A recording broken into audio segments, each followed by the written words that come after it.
Assalamualaikum, balik lagi di channel Jam 12. Kali ini aku nerusin alur cerita dari manhwa Reincarnation of the Strongest Sword God chapter 27 dan 28. Oke, langsung saja masuk ke ceritanya.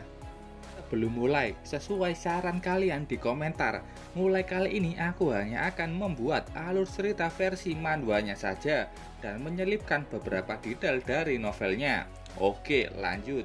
Kelompok Shifeng yang sebelumnya berada di Deadly Forest sudah menuju ke Dark Moon Valley yang disarankan sudah level 4. Mereka sudah berada di depan alat teleportasi. Hanya saja berbeda dari Deadly Forest yang sudah penuh dengan player. Di tempat ini hanya mereka bertiga yang ada. Lona Lisno mengeluh, kenapa tidak ada satu player yang melakukan raid di sini?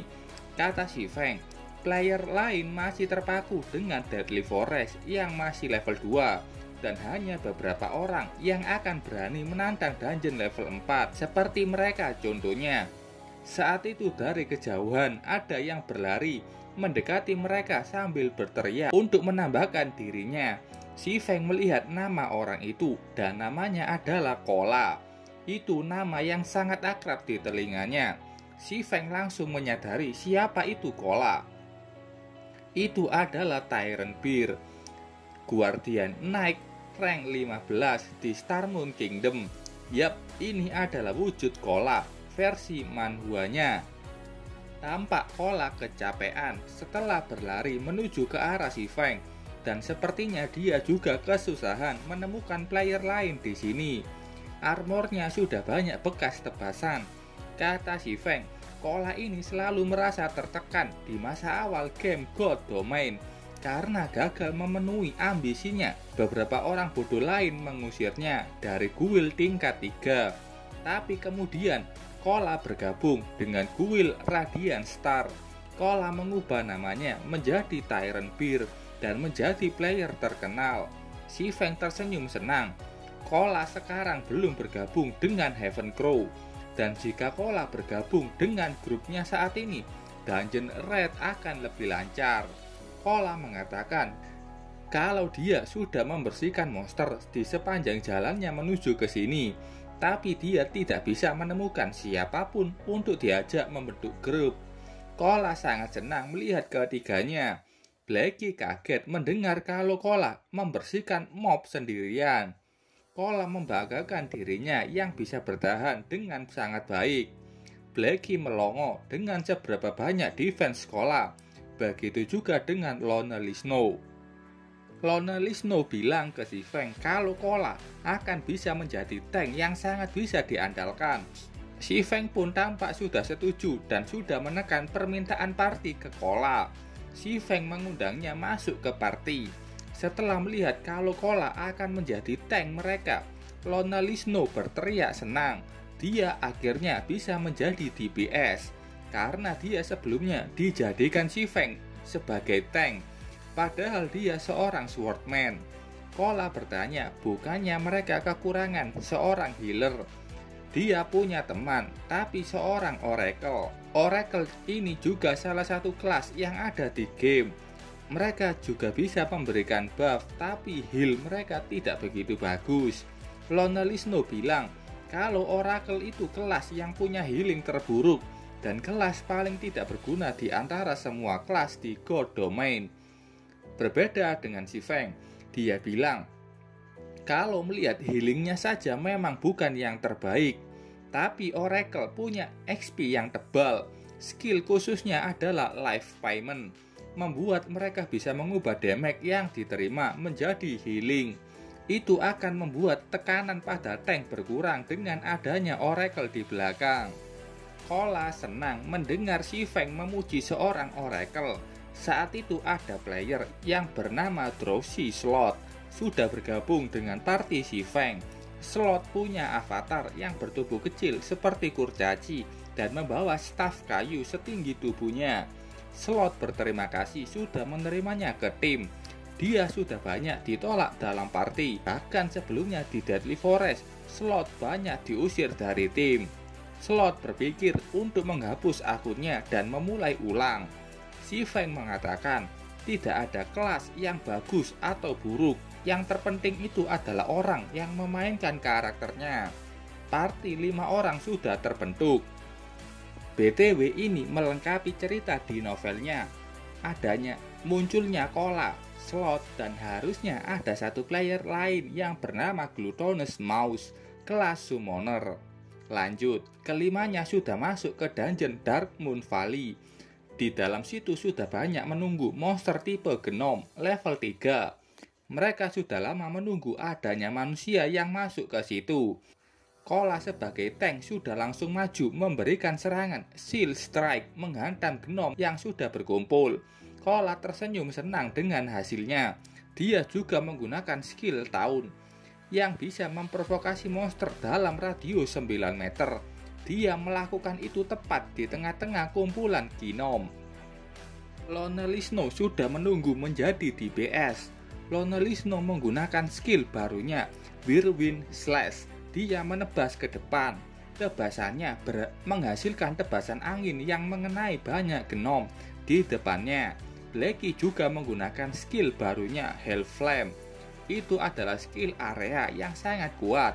Banyak Gnome yang sudah terbakar api neraka yang dikeluarkan Blackie. Si Feng sebagai orang terkuat di dalam party mulai maju. Dia menggunakan skill Chop. Si Feng bisa membantai setiap Gnome yang ada.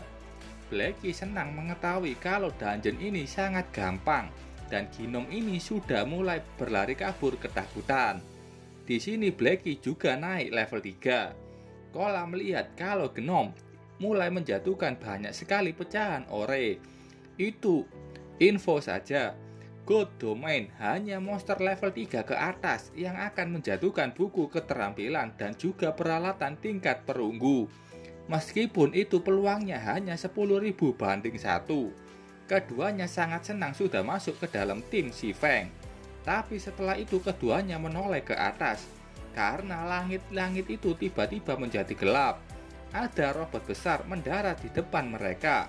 Slot bertanya kenapa bosnya tiba-tiba saja sudah muncul. Ada acara dadakan.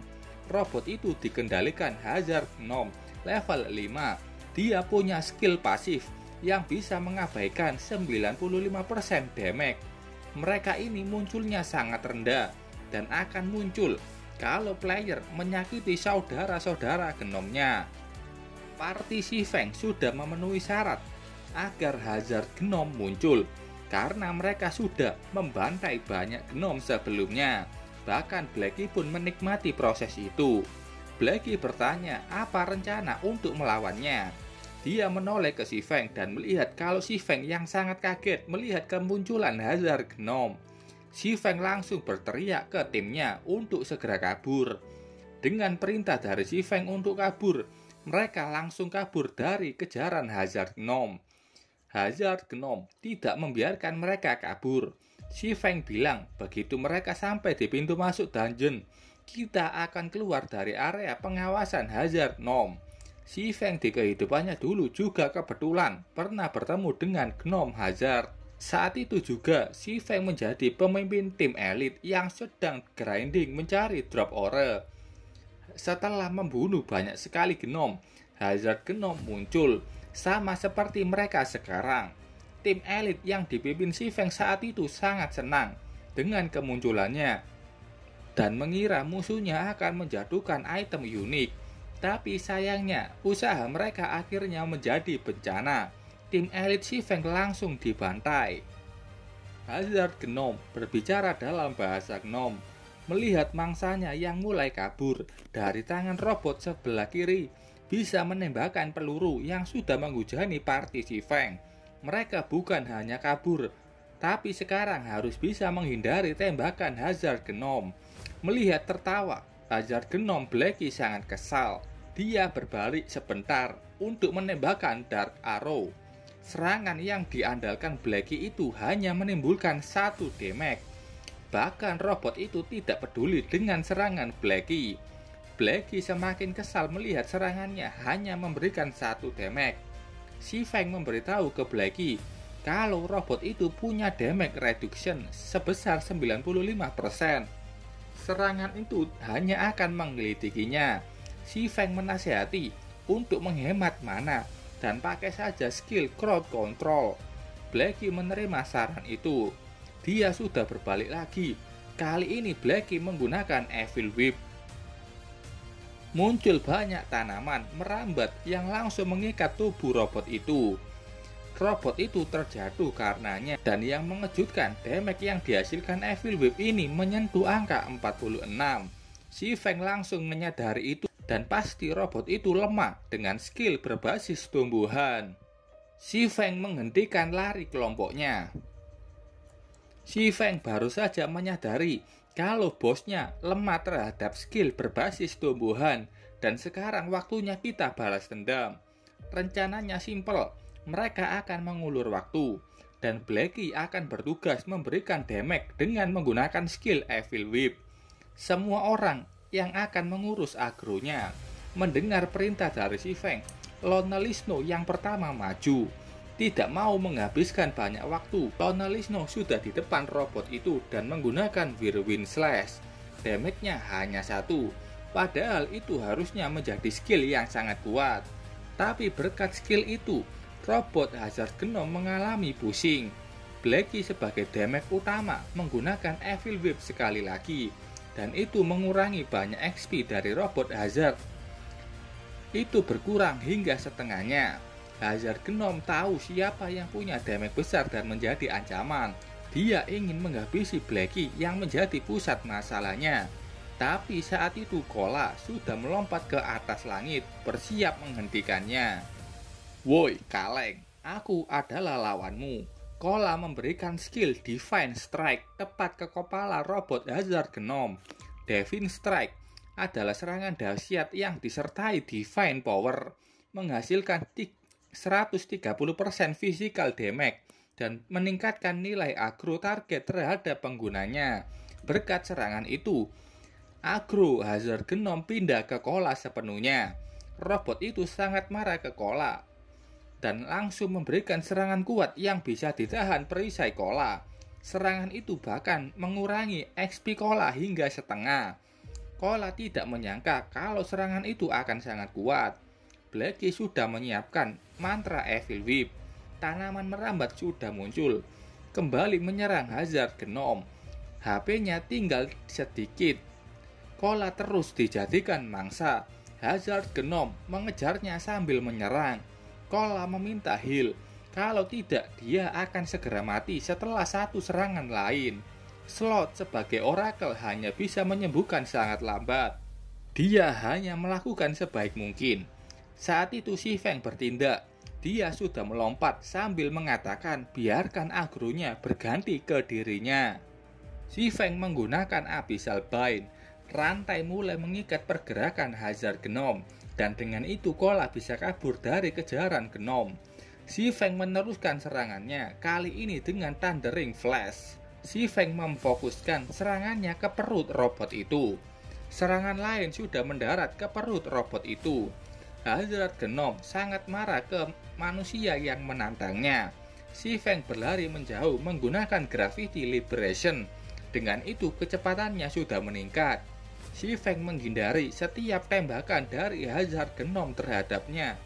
Sekali lagi, si Feng menggunakan Thundering Flash. Si Feng berlari menuju ke atas tebing dan mengarahkan serangannya barusan ke tebing itu. Karena tebasan si Feng banyak batu besar yang terjatuh, dan tepat di bawahnya ada robot Hazard Gnome. Dia sangat kaget melihat itu dan tidak bisa menghindarinya. Batu-batu besar itu menempanya dan bahkan memberikan banyak sekali damage. Blackie sangat senang melihat itu dan sangat yakin monster ini tidak pernah menyangka kalau lawannya punya kartu as seperti ini. Si Feng bilang, sekarang hanya perlu mengulur waktu untuk menyerangnya. Robot itu membuka pintu di perutnya. Muncul Hazard Gnome yang sudah penuh dengan perlengkapan canggih. Dia tertawa senang dan mengucapkan selamat tinggal ke party si Feng. Dia juga sudah memakai jetpack dan langsung terbang kabur dari tempat itu. Blackie sangat marah melihat mangsa yang hanya tinggal dikalahkan malah mencoba untuk kabur. Oke, sampai sini dulu ceritanya. Terima kasih buat kalian yang sudah menonton videonya sampai selesai. Salam jam 12. Bye-bye.